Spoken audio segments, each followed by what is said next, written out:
Productivity Ninja, choose your weapon. So let's talk about being weapon savvy and what that means.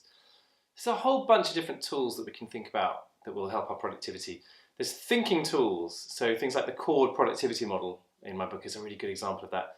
Checklists are a really good example of that. And a whole bunch of really good business stuff, so things like the 80-20 rule, things like 40-20-40, think about how we use that with meetings, so the idea of 40% of your time on preparation, 20% on the meeting itself, and 40% on the productive follow-through at the end of a meeting. So these are really good thinking tools. They're really great for particularly if you're not feeling at your best and you're thinking, how do I approach this?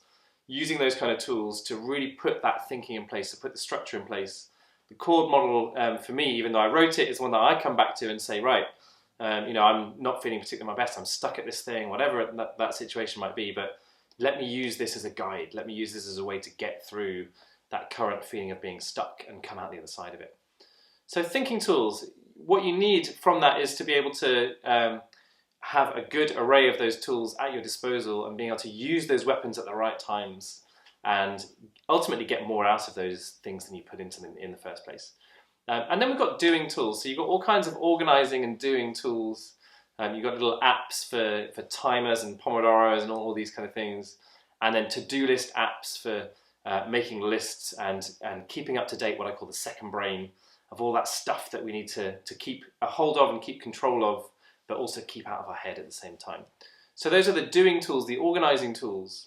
And within that, there can be a really big problem. So a really big problem comes where we start focusing not on the utility of these tools and making sure that we're getting more out of them than we put in, but we're focusing more on the shiny and the new, and we're focusing more on, hey, there's this new app. I wonder if this is going to fix my productivity. Let me move everything from one app to another. Or with someone who's pen and paper based, and we love pen and paper, and we're thinking, oh, I should probably think about doing this stuff digitally now and not doing it on pen and paper.